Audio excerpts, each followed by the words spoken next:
Okay, I want to be upfront, straight to the point. This is going to be all about nonprofits. It's my belief that payments is totally misunderstood by the executive team or the board.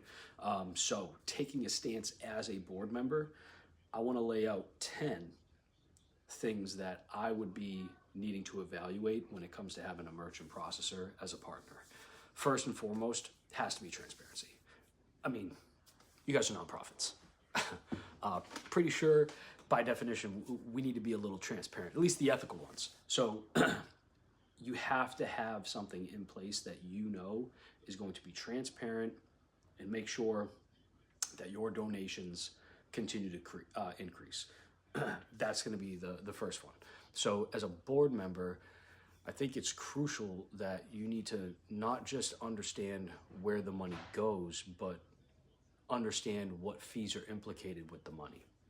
So I would need to have a clear understanding of the breakdown of fees when it comes to interchange or network fees, processor fees, all that type of stuff. I would need to understand that. I would need to have reports ready so I could understand that.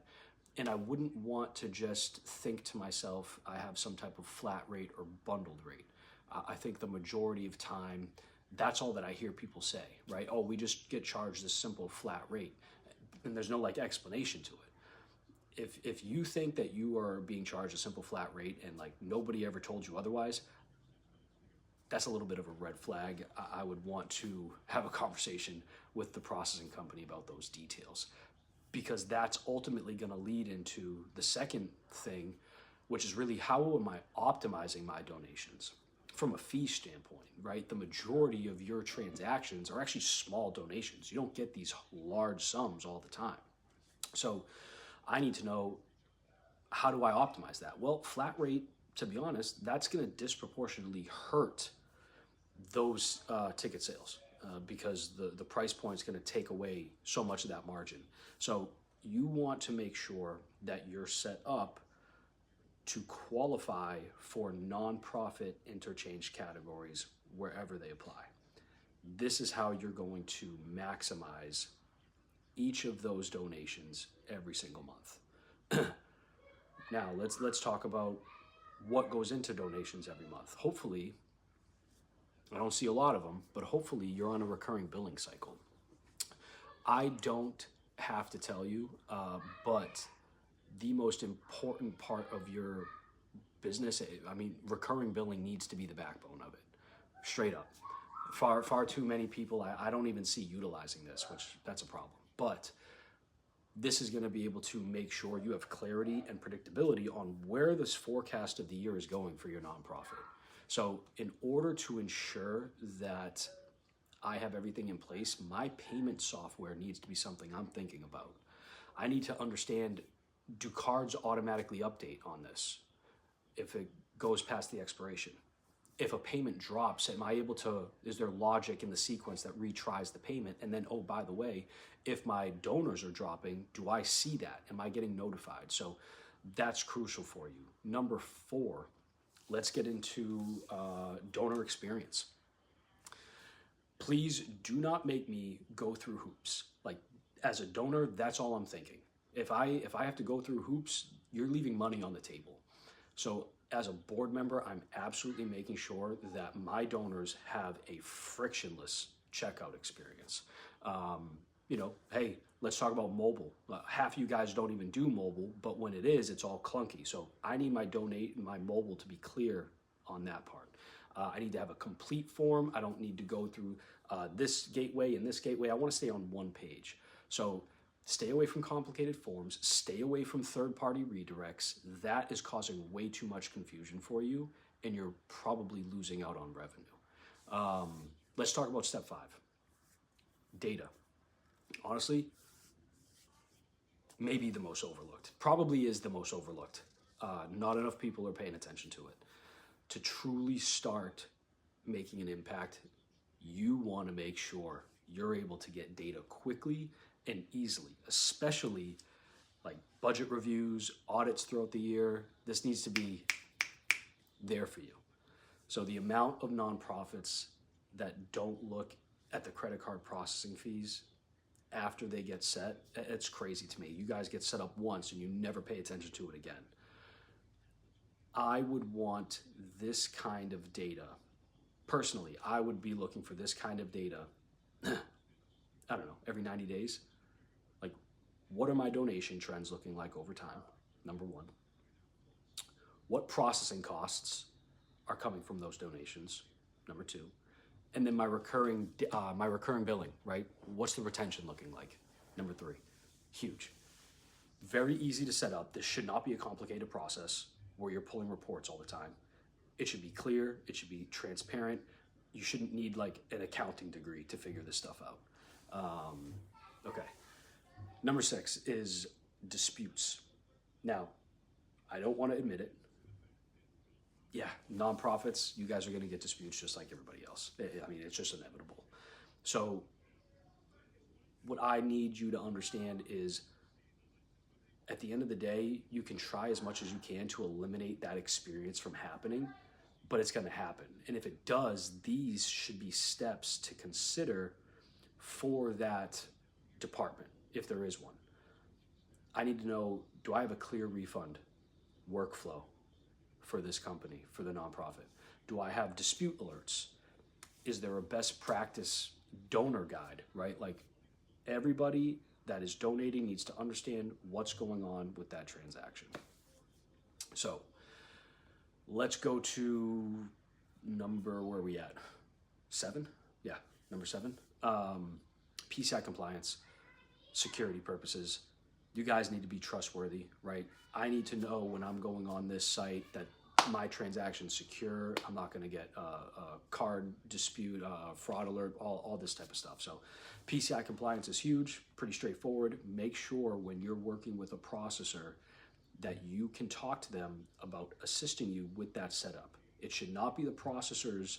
The processor shouldn't tell you you have to do this all. If the processor isn't willing to help you with integrations, PCI compliance, all that stuff, you need to find somebody else. They can help you with all the setup and getting your account approved, but they're going to drop you when it comes to the security piece. That's not how it should go. That's a red flag. Look for somebody else. 8. Okay. Vendor alignment. This is like just an opinion of mine, but if I'm a board member or an executive, I probably want to make sure my nonprofit has some form of like cultural alignment with the merchant processor that I'm working with. All your vendors, for that matter. But I think this is something that definitely needs to be talked about, even though it's probably a second thought. If I'm a board member and I'm looking for a long-term partner, right? As an organization, my core values need to match and align with the other company. Savings is cool, awesome. We all want to save money. I get it. But when it comes to going against what your nonprofit stands for, you're walking away. I think that has to be said. So make sure, at the end of the day, I would also want to make sure that, like, hey, I don't want long-term contracts. I would also make sure no exit penalties.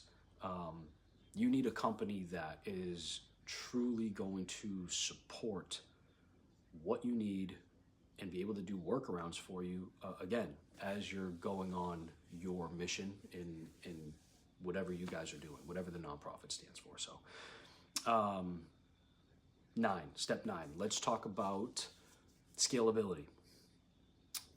Meaning, let's talk events, donation, one-time events, right? If your donations get these huge spikes during the year because of a specific campaign or a one-time event, your merchant provider needs to understand and needs to be okay with these spikes. They need to know that what you're doing matters, right? They need to be able to set up one-time events. They need to be able to understand that influx, and they need to be aware of it. So you need to be with somebody that's going to allow that, instead of seeing these spikes as a risk issue and then keeping your account on hold where funds just aren't getting released. So that's a big red flag. That's a big no-no. I would want to make sure you're partnered with someone that understands this model and at the same time understands that for one-time events, you're going to need terminals. They need to understand that maybe you only have a handful of events during the year. So maybe I don't need an account all year long, right? I need to be able to know, hey, for a one-time event, can I turn on an account and then shut it off? What happens if my account stays dormant? Am I able to freeze the monthly fees? Understand all of that for that particular piece of your business. That's something that not too many people understand, or not too many merchant providers are doing it, right? So you need to understand who you're going to be working with, especially when it comes to that part of the process. You want someone relatable, and really, again, does this company know the mission, the path that you're going on? Because if they did, they would absolutely handle all that stuff. Okay, I think that covers that. Number 10, let's just wrap this up. Reviews.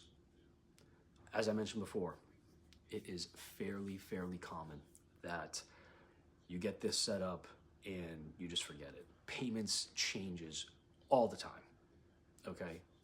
It is in your best interest to stay as up to date as possible with this stuff. So annual, semi-annual reviews when it comes to your fees, getting a better understanding of rate and setup assessments or reassessments, and then even just like proactive recommendations, software, all this type of stuff. What can I do to continue to make this an easy transition for my clients, for my donors? So do we understand the fees? Are small donations protected? Recurring donors, are we monitoring them? Can we explain all these things to the board? Is our vendor aligned with our mission? Can you answer those questions straight up? Okay. When payment processing is structured correctly, you guys can set it and forget it. More donations reach the mission. Reporting becomes more clear. Leadership gets to focus on impact. That's really it. If you're a nonprofit and you want a clear understanding of how your donations are working, all that stuff, if you just want a review, definitely reach out. This is a vital point in your business. Absolutely no obligation, just anything to do to provide clarity. Feel free. So feel free. You can click the link in the description. You can book a call today. Obviously, if you just want to check out the website, do that too. But if you found this helpful at all, do me a favor, man. Consider giving this a little thumbs up. Hopefully I can get some more educational content out there for you. So yeah, subscribe, thumbs up, give me a like, shoot a comment, let me know.